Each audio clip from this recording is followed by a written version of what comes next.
تو یہ عظمت خود جناب ختیجہ کی ہے. لیکن میں نے جو جملہ عرض کیا اس پہ گفتگو میں کافی گنجائش ہے، لیکن کہ حل جزاء الاحسان الا احسان. جناب خدیجہ کی بہت ساری عظمتیں انشاءاللہ کل جب بہت لمیٹڈ وقت ہوتا ہے اس لیے آپ کو جو اس زمانے کے اندر عرب لوگوں نے جو خطاب دیے ہیں وہ خطاب بہت امپورٹنٹ ہے. ان خطابوں میں بھی بہت عظمت جناب خدیجہ چھپی ہوئی ہے. سب سے پہلے آپ کا خطاب طاہرہ، جس طرح سے رسول کو امین و صادق کا لقب دیا ایسے ہی جناب خدیجہ کو طاہرہ کا لقب دیا. یہ جو طاہرہ کا لقب دیا، طاہر عزیزان گرامی کس معنی میں استعمال ہوتا ہے؟ پاکیزگی کے معنی میں. لیکن یہ پاکیزگی کس کس چیز کی ہے یہ سمجھیں. پاکیزگی خدیجہ کی ذات کی بھی ہے، خدیجہ کے صفات کی بھی ہے، خدیجہ سلام اللہ علیہ کے کردار کی بھی ہے، خدیجہ سلام اللہ کی گفتار کی بھی ہے. ہر شے کی پاکیزگی کی ضمانت لیے ہوئے یہ لفظ ہے. اس کا مطلب کیا ہے کہ اگر ان کو طاہرہ کہا ہے تو اس کا مطلب یہ کہ کسی نجاست کے قریب وہ نہیں گئی ہیں. نمبر 2 کیا ہے کہ جناب خدیجہ کی گفتار میں بھی صداقت تھی، کیونکہ کذب کو طاہر نہیں کہا جاتا. اس کے بعد سب سے بڑی عظمت کیا ہے جناب خدیجہ کی کہ سب سے بڑی نجاست جس کی وجہ سے کوئی انسان ذاتاً نجس ہو جاتا ہے اسے بت پرستی کہتے ہیں. اسے کیا کہتے ہیں؟ بت پرستی. اگر طاہرہ کا لقب ہے تو بی بی وہ ہے کہ جو دین ابراہیمی پہ قائم رہ کر اپنی زندگی کو گزار رہی ہیں. اسی لیے جب زوجہ رسول بنیں گی تو عقد کے ذریعے جب آئیں گی تو اپنے اسی دین پہ قائم ہوں گی. اور اس کی دلیل یہ عزیزان گرامی کہ نہ تو جناب جو ہے خدیجہ نے، نہ ان کے والد نے، نہ جناب رسول خدا نے ان کے والد نے کسی نے کبھی کسی بت کے سامنے سجدہ نہیں کیا. اس کا سبب یہی تھا کہ خداوند عالم کے لیے لازم تھا کہ دنیا میں کوئی نہ کوئی ابراہیم کا ماننے والا باقی رہے تاکہ دین حنیفہ باقی رہ سکے. اب کائنات میں جتنے بت پرست ہیں وہ تو نمائندگی کر نہیں سکتے. جو کرے گا وہ یا تو خدیجہ کا نسل میں کہلائے گا یا رسول کی نسل میں کہلائے گا. صلوات پڑھ دیں اللہم صلی علی محمد وآل محمد. تو طاہرہ کے لقب میں یہ بھی ایک عظمت ہے کہ طاہرہ کا لقب جو دیا. اور دوسری جو لقب ہے جناب خدیجہ وہ عاقلہ کا لقب دیا. عاقلہ کا لقب کیا دیا ہے کہ جناب خدیجہ جو ہیں وہ عاقلہ، اپنے زمانے کی سب سے زیادہ وائز وومن ہے. وائز وومن کس طرح سے؟ تو وزڈم کا سب سے بڑی دلیل کیا ہے؟ چند دلیل سن لیجیے تو وقت ہے. وزڈم کی کہتے ہیں سب سے بڑی عقل کی دلیل یہ کسی کے پاس عقل ہے یا نہیں ہے یہ پہچاننے کے لیے بہت سمپل فارمولا ہے. وہ کیا ہے کہ جس کے پاس عقل ہے وہ اللہ کو پہچانتا ہے، جو اللہ کو نہیں پہچانتا وہ عاقل نہیں کہلاتا. عقل کی کیا دلیل ہے کہ جو اللہ کو پہچان لے وہ عاقل، جو اللہ کو نہ پہچانے نہ مانے وہ عاقل نہیں ہے. یہ اچھا، پھر دوسری عقل کی دلیل کیا ہے کہ جو عقل کے ذریعے اپنے ایسٹس کو بڑھا لے، دنیاوی بھی آخر کے بھی. عقل کی دلیل کیا ہے کہ جو اپنے سرمائے میں اضافہ کرے، اپنے ایسٹس کو بڑھائے، دنیا کے بھی آخرت کے بھی. اب دنیا کی تو منزل کیا ہے کہ جو ان کے والد کا جب انتقال ہوا تو جو سرمایہ انہیں ملا وہ اتنا نہیں تھا. لیکن جناب خدیجہ نے اپنی فراست سے، اپنی عقل سے، اپنی سمجھ سے، اپنی سوجھ بوجھ سے اس سرمایہ کو اتنا بڑھایا کہ پورے عرب کا کارواں ایک طرف تھا، خدیجہ کا کارواں اس سے بڑا تھا. یہ عقل کی ایک دلیل ہے کہ عاقل آدمی سے بزنس مین عاقل. المومن کئی سن ہوتا ہے تو لازمی ہے وہ تو مومنین کی ماں ہے، وہ تو مومنین کی ماں ہے. تو اس کی وجہ سے کس قدر جو ہے عقل و فراست رکھتی ہوں گی اس کی دلیل یہی ہے کہ آپ نے اپنے سرمایہ کو اتنا زیادہ بڑا. اچھا، اس کی سب سے بڑی دلیل دیکھیے، بڑا عجیب نقطہ ہے اس نقطے کو یاد رکھیں. جناب خدیجہ نے اپنے سرمایہ کو بزنس میں لگایا، اپنے بزنس کو بڑھایا. بزنس ان کا اتنا بڑا کہ سارے عرب کے جتنے بڑے بڑے غنیم علاقے بھی جن کے کارواں تھے وہ سب ایک طرف تھے اور خدیجہ کا کارواں اور ان کا مال و اسباب ایک طرف تھا زیادہ. تو اس کا مطلب تھا کہ یہ سب جو انہوں نے سرمایہ جمع کیا یہ اپنی فراست عقل سے جمع کیا ہے. لیکن ایک مرتبہ بھی خدیجہ بازار میں نہیں گئیں. ایک مرتبہ بھی آپ اونٹ پہ سوار ہو کر کسی تجارت کے لیے نہیں گئی ہیں.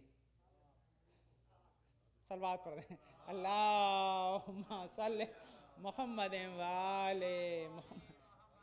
ایک مرتبہ گھوڑے پہ سوار ہو کر کہیں گئی نہیں.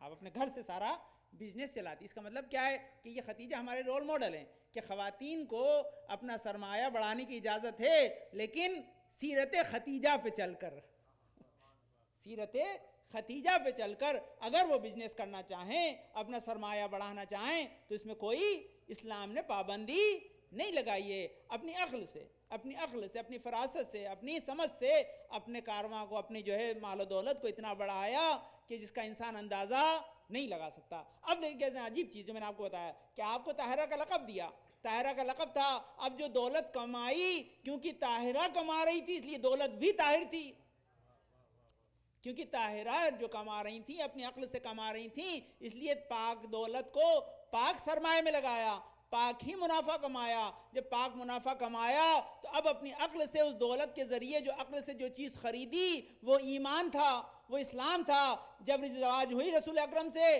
تو اس کے بعد اپنی ساری کی ساری دولت رسول کے قدموں میں ڈال دی. جب قدموں میں ڈال دی تو کہا اب یہ عقل کی سب سے بڑی تجارت ہے. جیسے یہ تجارت کی, اللہ نے کہا خدیجہ اب یہ تمہارا مال نہیں ہے, اب یہ ہمارا مال ہے. اور کیا کہا کہ رسول جب تم یتیم تھے ہم نے تمہیں مدد کی, جب تم بے دولت تھے ہم نے تم کو دولت عطا کی. اللہ کی طرف سے کوئی فرشتہ کبھی دولت لے کر نہیں آیا جو رسول کو کہے, جس کی وجہ سے اللہ کہہ رہا ہے کہ رسول جب تم یتیم تھے ہم نے تمہیں سرپرستی دی, جب تم جو ہے غریب تھے ہم نے تمہیں دولت دی. تو دولت کس کی تھی؟ خدیجہ کی تھی. اللہ کہہ رہا ہے میری دولت ہے. یہ خدیجہ کی فراست کہ اپنی دولت کو اللہ کی دولت کے زمرے میں پہنچا دے, اسے خدیجہ کہتے ہیں. صلوات پڑھ دیں اللہم صلی علی محمد وآل محمد. تو یہ جناب خدیجہ سلام اللہ علیہ کی عظمت. دوسری بات کہ جو ایک اور میں نے کیا کہا کہ عقل کی سب سے بڑی دلیل کیا ہے؟ عقل کی دلیل یہ کہ جو سب سے جلدی حق کو پہچان لے. آپ بتائیے کہ رسول اکرم نے اعلان رسالت کب کیا ہے؟ ایک بار صلوات پڑھ دیں اللہم صلی علی محمد وآل محمد. وہاں مل کے اور درود پڑھ دیں آپ لوگ ذرا. اللہم صلی علی محمد وآل محمد. تو اسلام نے جو اعلان کیا وہ اعلان کیا خدیجہ کی عظمت کے سلسلے میں کہ عظمت خدیجہ یہ کہ اللہ نے ان کے مال کو اپنا مال کہا, اللہ نے اپنا مال کہا. لیکن یہ اپنا مال کہا تو یہ اپنا مال جو انویسٹ کیا, اس کے پہلے سب سے بڑی بات کیا ہے کہ پہچان, عقل کی دلیل پہچاننا. تو رسول کو لوگوں نے کب پہچانا؟ جب انہوں نے اعلان رسالت کیا. خدیجہ نے کب پہچانا؟ قبل رسالت. قبل رسالت پہچاننے اور بعد رسالت پہچاننے میں کیا فرق ہے؟ قبل رسالت اور بعد رسالت پہچاننے میں کیا فرق ہے؟ آدمی لفافہ کھول کے تو دیکھ سکتا ہے کہ بھئی اس میں کتنے نوٹ ہیں, جو لفافے کے اوپر سے جھانپ لے اس کو فراست مند کہتے ہیں. تو رسول اعلان کر کے اپنی عظمت کا اعلان کریں کہ میں اللہ کا رسول ہوں, وہ پہچاننا بعد کی بات ہے. جو رسالت کے اعلان سے رسول کو پہچان لے اسے خدیجہ کہتے ہیں. کیسے پہچانا تھا؟ اپنے جو ہے وہ میں سرے کو بھیجا تھا اپنے غلام کو کہ جاؤ رسول کے ساتھ. جب تجارت پہ ان کو بھیجا تھا تو سارا دیکھا کہ کیا یہ علامتیں جو ہیں وہ کیا ہیں.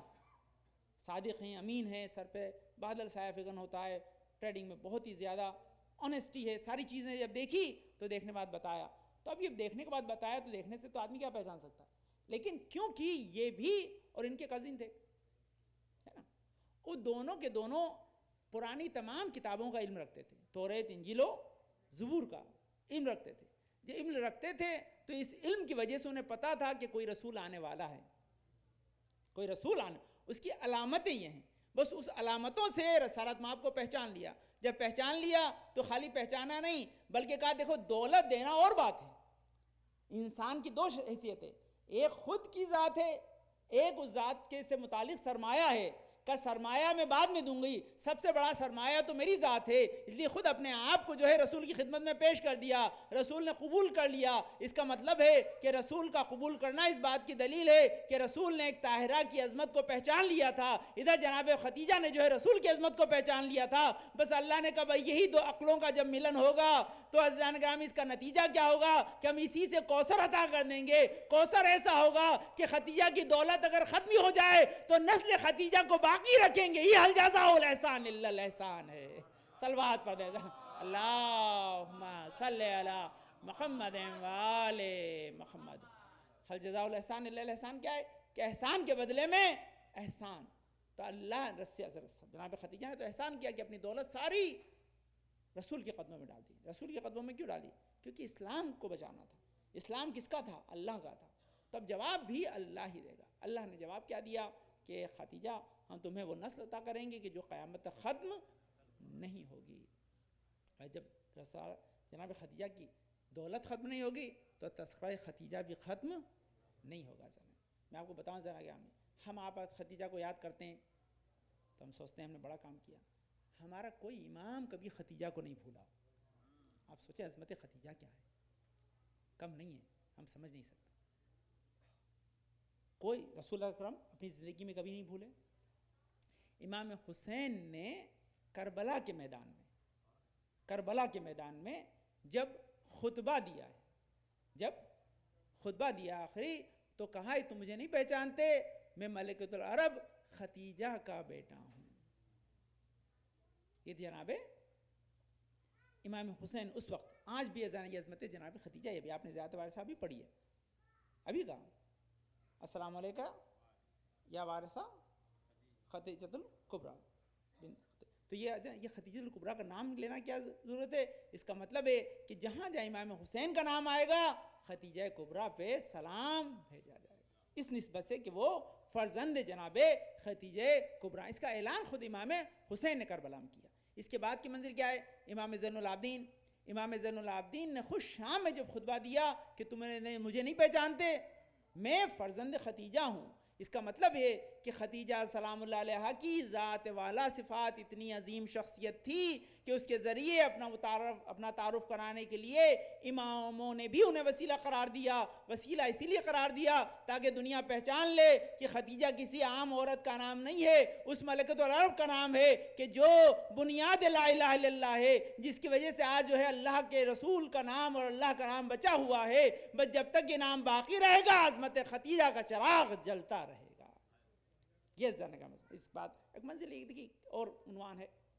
وہ عنوان یہ کہ جناب خدیجہ کی عظمت کو اگر پہچاننا ہے تو خالی دیکھیں دنیا میں جتنی عظمت خواتین گزری ہیں، انشاءاللہ کل اگر موقع رہا تو ان بعظمت خواتین کو عظمت کس بنا پر ملی؟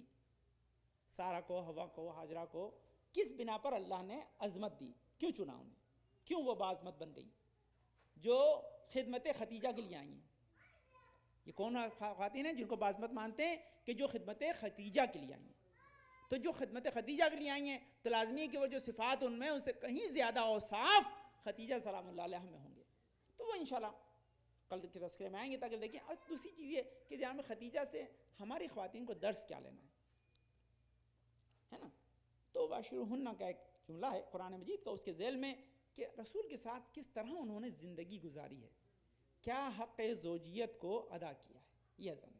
اس کے بدلے میں کہ رسول نے ان کو کیا دیا، انہوں نے بدلے میں کیا دیا. اس پہ انشاءاللہ تھوڑا تذکرہ ہوگا تاکہ ہم عظمت جناب خدیجہ کو اس عنوان اس باب سے بھی سمجھیں. بس یہ جانا اس کی سب سے بڑی دلیل یہ کہ جو دیکھیے جب انسان کو ایک عجیب چیز آپ کو کہوں، آپ ماشاءاللہ سب اس شغل و کاروبار سے تعلق رکھتے ہیں کہ جسے بزنس کہتے ہیں، تو بزنس مین جانتا ہے کہ جہاں پروفٹ کا 100% شیورٹی ہو وہاں کوئی بھی سرمایہ اپنے پاس نہیں رکھتا، جتنا ہوتا ہے سب انویسٹ کر دیتا ہے نا. تاکہ اسے پتہ ہے کہ یہ اگر انویسٹ کر دیا تو اس کا پروفٹ آنے والا ہے، یہ تو سیف رہے گا ہی رہے گا، اس میں کوئی نقصان ہونے والا نہیں ہے. تو آپ بتائیے جب خدیجہ کے پاس دولت تھی تو خدیجہ نے کیا کیا انویسٹ کیا؟ خدیجہ سلام اللہ علیہ نے کوئی شے اپنے لیے نہیں رکھی، کوئی شے اپنے لیے نہیں رکھی. کوئی شے جب اپنے لیے نہیں رکھی تو اس کا نتیجہ کیا تھا کہ جب دنیا سے جانے لگیں تو کوئی شے خدیجہ کے پاس نہیں تھی. جب کوئی شے خدیجہ کے پاس نہیں تھی تو اس منزل پہ جناب فاطمہ زہرا کو بلایا اور کہا دیکھو میں تو تمہارے بابا سے بات نہیں کہہ سکتی، لیکن تم میری طرف سے جب میں اس دنیا سے چلی جاؤں تو میرا یہ پیغام اپنے بابا کو پہنچا دینا. جناب خدیجہ اس دنیا سے چلی گئیں. جناب فاطمہ زہرا آئیں اور آنے کے بعد اپنے بابا کے پاس اس غم یتیمی میں ایک جملہ کہا کہ ماں نے بابا آپ کے لیے ایک وصیت چھوڑی ہے. کہا کیا وصیت چھوڑی ہے بیٹا؟